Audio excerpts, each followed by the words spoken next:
Salam, hər vaxtınız xeyir. Növbəti dərsimizə xoş gəlmisiniz. Bu dərsdən artıq biz brute force və dictionary ataklara, belə deyim, müəyyən qədər giriş etmiş olacağıq.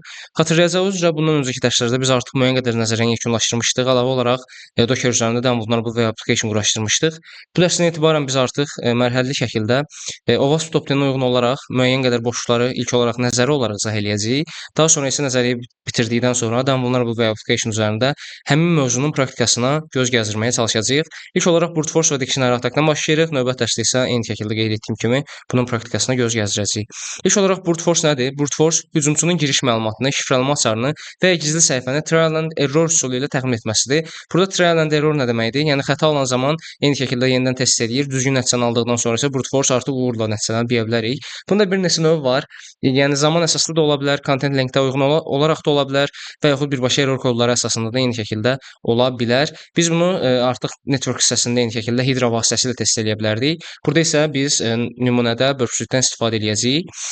Bu time-based olanda necə olur? Məsələn, deyək şifrələrin databazada yoxlanılması və onun geri döndürülməsi müəyyən qədər vaxt alır. Biz əgər səhv məlumat daxil etmişiksə, təbii ki, bu məlumatın bizə belə deyim, göndərilmə ehtimalı, göndərilməsi üçün tələb olunan zaman biraz daha uzun olmuş olur.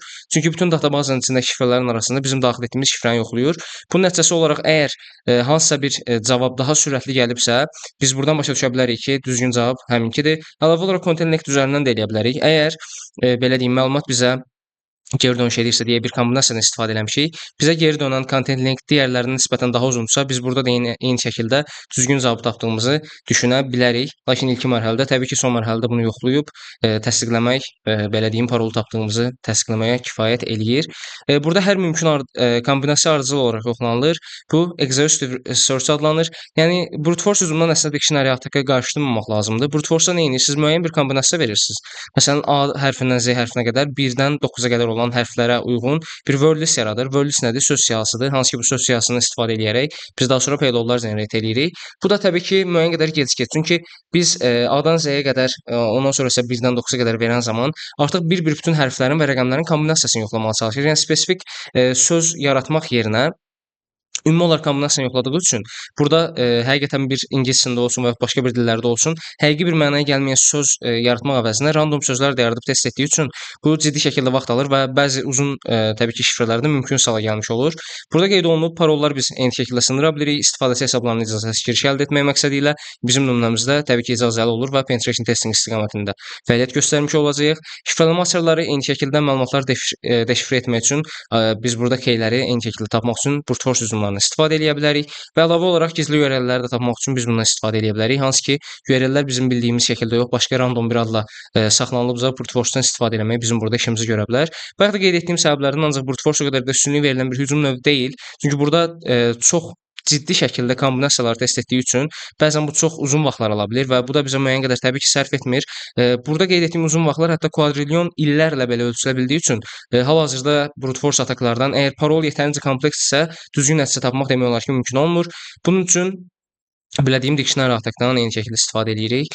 Burada məsələn sizə nümunələri göstərib, burada deyək 10 dənə simvol varsa, 54300 ümumi kombinasiya göstərib, 8 simvol olduqda 3000, deyək 6 simvol olduqda 217 cəhddən sonra parol tapa bilir. Bu təbii ki, riyazi bir artımdan, yəni burada da qeyd olunub, eksponensial bir artımla baş verir.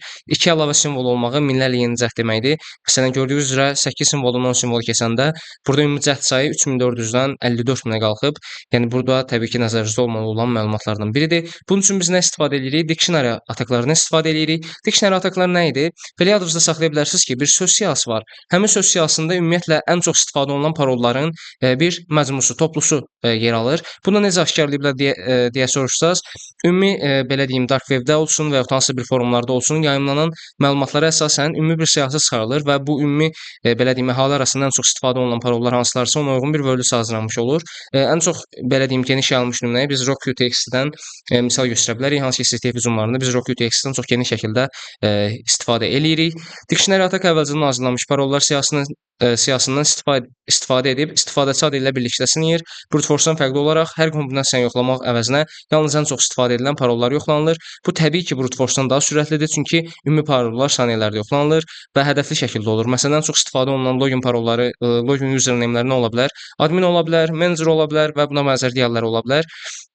Ona görə bu da nisbətən daha sürətli və daha məqsədyönlü şəkildə baş verir. Əlavə olaraq nə yoxlamaq olar? Brute force və dictionary atakı birlikdə yoxlamaq olar. Söhbət burada nədən gedir? Deyək siz bir şifrə sındırmaq istəyirsiniz və şübhələnirsiniz ki, şifrənin parolu user belə deyim, hücum eləmək istədiyiniz şəxsin adı ilə əlaqəlidir. Bu zaman siz həmin şəxsin adını yazıb, daha sonra buna əlavə olaraq kombinasiyalar istehsal eləməyə çalışsanız, bu zaman sizin atakınız daha uğurlu nəticə ala bilər. Çünki bayaq qeyd etdiyimiz dictionary atakda istifadə olunan word listlər düzdür. Məsələn, RocketX-in içində səhv etmirəmsə 1 milyondan çox parol olmalıdır. Ancaq yenə də hücum eləmək istədiyiniz şəxsin parolu onun içində yer almaya bilər. Bunun üçün biz belə deyim, brute force-u hücum eləyərək, istifadə eləyərək uyğun payloadlar, word listlər generate eləyə bilərik.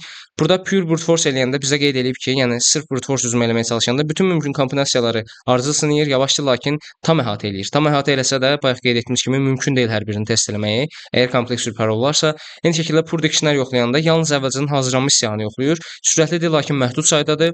Hibrid yanaşmada isə söz siyahısı və simvol kombinasiyaları ehtiva olunur və ineffektiv və real təhlükədir. Biz hansı ki, Kali Linuxda gələcək dönəmlərdə Pythonun bəzi belə deyim frameworkları var, toollar var. Ondan istifadə edərək bu tərzdə necə belə deyim word listlər generate edə bilərik. Onları da göz gəzdirmiş olacağıq.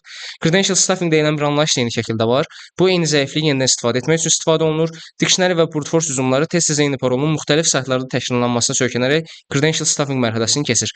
Yəni bu videonu izləyən hər bir kəsə mən əminəm ki, bir platformada istifadə etdiyiniz paroldan və addan digər bir platformada istifadə edirsiniz. Yəni ən basitindən Google vasitəsilə yəqin ki, bir çoxumuz avtentikasiya mərhələsini keçmiş olur. Bu da təbii ki, çox ciddi şəkildə bir təhlükəsizlik, belə deyim, boşluğu yaratmış olur. Bu səbəbdən biz əslində mümkün olduğu qədər hər bir platformada fərqli bir paroldan istifadə etməliyik. Bu məlumat sızıntısı hissəsində yenə özünü göstərir. Hücumçu bir saytın oğurlanmış istifadəçi adı parol cütlüyünü əldə eləmiş olur. Avtomatik yenidən sınama prosesi eyni şəkildə eyni məlumatları onlarla başqa platformada avtomatik olaraq yoxlaya bilir və zəncirvari pozulma baş verir. Bir hesab pozulduqda digər hesablar da risk altına düşmüş olur. Hücumçu bəs burada nə qazanmış olur? Bizim məqsədimizdə məsələn nə qazanmış oluruq? CTF-ləri həll edirik və yaxud bir bug bounty proqramı daxilində isə təbii ki, onun nəticəsi olaraq bir bounty qazanmış oluruq. Ancaq hücumçunun əsas məqsədi orada hər hansı bir sistemi əgər administrator hücum edibsə, tamamilə ələ keçirməkdir. Eyni zamanda şəxsi və əsas məlumatların oğurlanması ilə nəticələnə bilər və belə deyim, təhdid vasitəsilə və buna bənzər digər vasitələrlə eyni şəkildə maliyyə tərəfdən də müəyyən bir qazanc əldə edə bilər və ən vaciblərindən biri də reputasiya ilə əlaqəli problemlərdir. Yəni hər hansı bir şirkətin parolunun və yaxud yüksək səviyyəli bir istifadəçisinin parolunun internetdə yayımlamağı həmin şirkətin də reputasiyasına eyni şəkildə zərər vurmuş olur. Burada qorunmaq üçün də digər addımlar görə bilərsiniz. Yəni mütləq şəkildə parolları kompleks şəkildə verməliyik, mümkün olduğu qədər simvoldan və rəqəmdən istifadə etməliyik. Böyük və kiçik hərflərdən yenə eyni şəkildə üstünlük verməliyik. Bu dərsdən bu qədər. Növbəti dərsdə isə artıq indi danışdığımız mövzunun praktikasını inşallah göz gəzdirmiş olacağıq. Növbəti dərsdə görüşənədək.